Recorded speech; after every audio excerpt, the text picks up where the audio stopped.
Welcome to Abavip's new episode. I go by the name of Boris. I'm all the way from Atlanta, Georgia. Now I'm doing VIP. Ariko no musika tujye kujyana kiganiro with one of my brothers. Let me introduce you to him.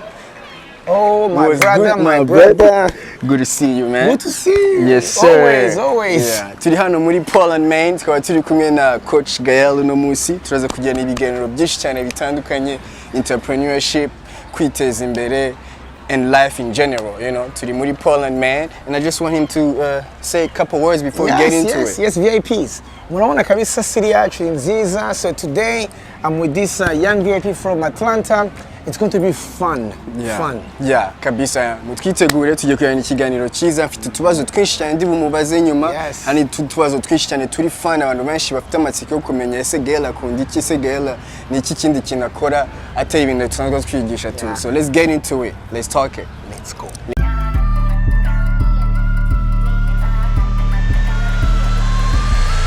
ABAVIP TV.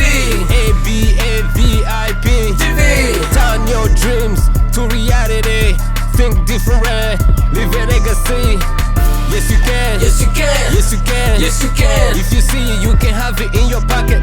ABAVIP TV. ABAVIP TV. I'm Coach Gael. Kabisa hano turi mu mujyi wa Portland, Maine. Ariko my brother, ikibazo cyanye na mbere nshaka kubaza, man, hari ikintu bita self development. Abantu benshi bajya bavuga ati mbere yuko utangira na business ni iki, ugomba kuanza kwimenya aho byawe mbere na mbere tu. Your weaknesses, your strength, before you can even be able to start anything, you know. That self development wo ivuga heki tu. Do you think it's very important mbere yuko utangira ibintu byose? Urumva self development kugira ngo dusobanurire abantu neza. Harimo ikintu self development. Nivuga ngo ni wowe wiyigisha, ni wowe wiyungura. Hari ikoti nziza nkunda cyane y'umugabo witwa Aristotle w'umuhanga. Bavuze ngo education of the mind without education of the heart is no education at all. Ngo iyo educating umutwe ariko umutima wawe utari ready ntacyo ukora. Kandi muri iriya form education twarangije tubwirwa n'ababyeyi kujya mu ishuri ukagira iki, akenshi tubijyaho umutima utari ready. Ariko self development ikiza cyayo umuntu wese yakora amaze kuba mature. Hano uvuga uti I'm ready. You're ready. Waranyuze mu bintu uvuga uti I'm ready. Ndashaka kumenya ikintu nkora, ndashaka kumenya about real estate, ndashaka kumenya about ukuntu natangiza ka business, ngiye kwiga. So that's why self development ni ubumenyi umuntu agira yigishije ariko umutima uri ready. Hakaba rero n'indi kote ngo witwa Jim Rohn yavuze ngo formal education will make you a living. Think about it. Formal education will make you a living. Izakufasha kubaho gusa. But self development or self education will make you a fortune. So ngo icyo ni ikintu niyo mpamvu abantu bose biratangaje Boris. Mfite even our mentors bafite 80 years banyigishije ibintu bya real estate 80 years, imyaka 80, imyaka 70 bose barakiga. Imagine every day. Umuntu ngo ndondiga ibi ngo uyu munsi nangisha igitabo ku ma taxes. Ngo nagize gutya ngo there is this new thing babasoma every single day.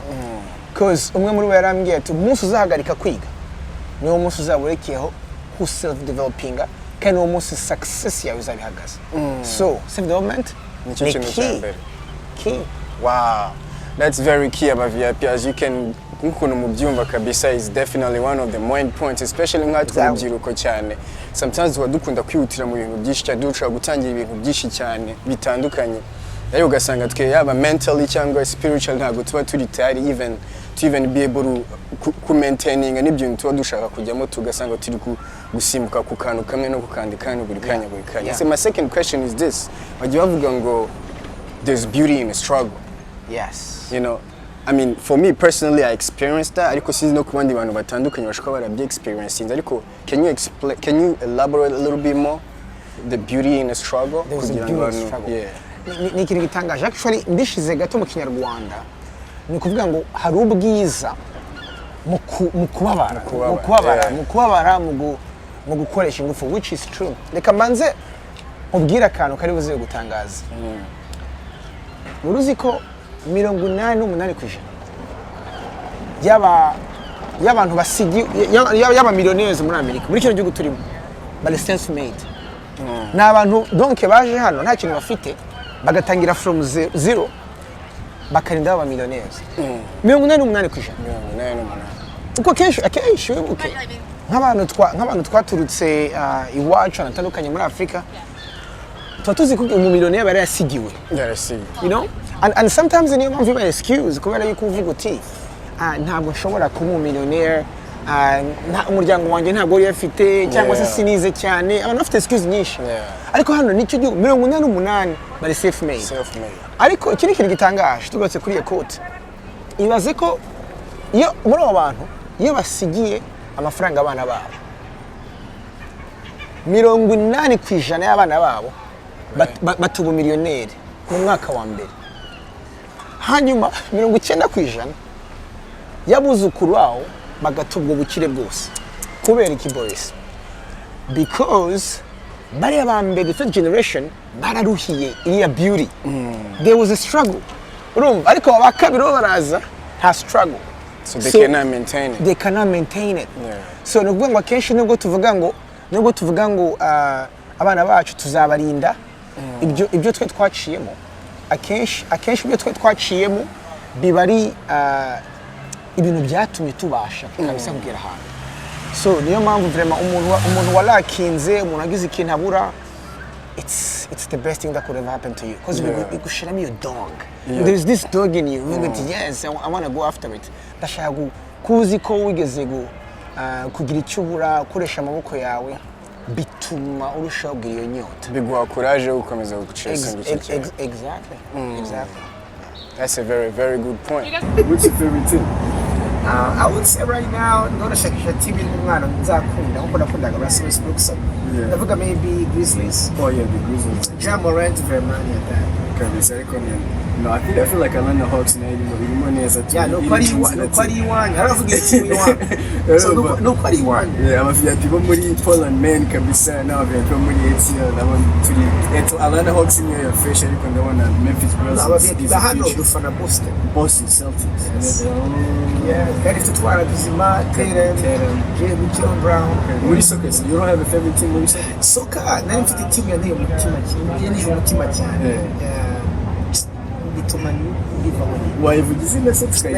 Ariko bivuze izina ndarandota na. Ariko wagifatanyije n'abandi benshi cyane. Ya Arsenal kabisa. The Gunners. Yeah, Arsenal nayo kundaga ariko yampaye icyo bita ngo broken heart. Kabisa ariko nanjye nkunda Arsenal buriya byatare, nanjye yanjye yamubaje imitsi.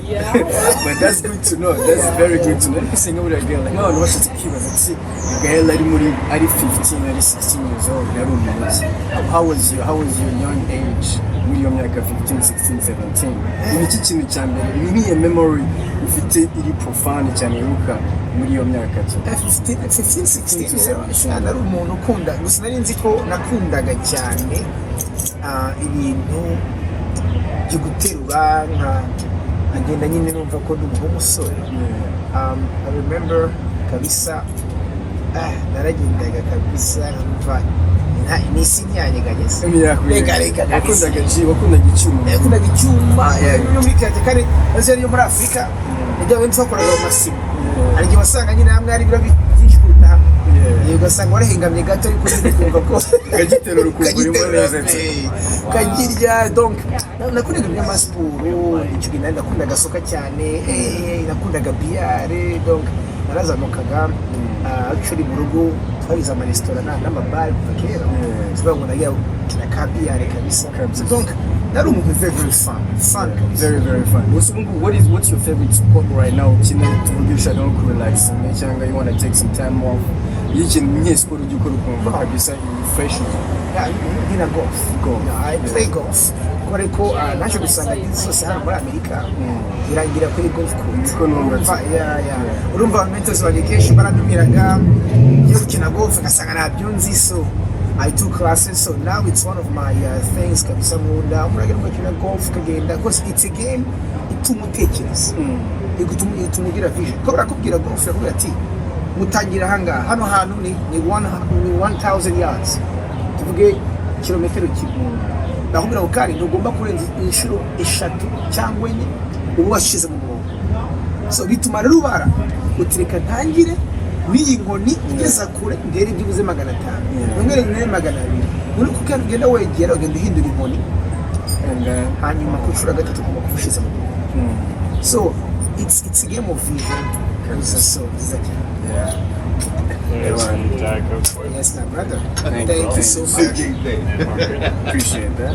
Bro. You guys we're gonna do some food today as well? Yes, but we'll let you know. We're just gonna wait for a little bit. Yes. Yeah. Abavip, let me cheers with my brother Gael. Cheers for more wealth and more health. Yes. Let's see, Gael. Abantu bashaka kumva numwe muziki ukunda cyane ukunda umuziki. Umuziki sana. Ono muziki toka ni ikintu twakuriyemo. Kwanza na grandpère akunda umuziki na papa akunda umuziki. Ndimo pana manyi kubabyina. Kandi bafite ma 60s, late 60s ariko barabyina abantu bakigira bakabaha. Umuziki ni something. Yes, umuziki ubyinika kabisa. Harimo n'ibintu by'abana bikigiye bamuka I can't do that, man. I'm a trap music. I know. Ibintu by'amarape cyane kirika maybe fite more injyana. Then that's good. Do you have like a favorite artist right now? Who mu Rwanda cyangwa hanze? I'm a Meddy fan. You're a Meddy fan kabisa. I'm a Meddy fan. Ramana Muhanga, ijwi, style. Yes. Meddy movie. Yeah. Ewan, ndumva kabisa Ewan Gael nizere ko abavip mwinzere ko mumenye utuntu tumwe na tumwe Gael akunda ndetse namwe mwamukunda kandi mushobora kuba munafatanyije utuntu tumwe na tumwe nawe akunda. So abavip cyane abasaba ni kimwe to just stay in touch. Ibindi biganiro biracyaza. All I want to ask you to do one thing.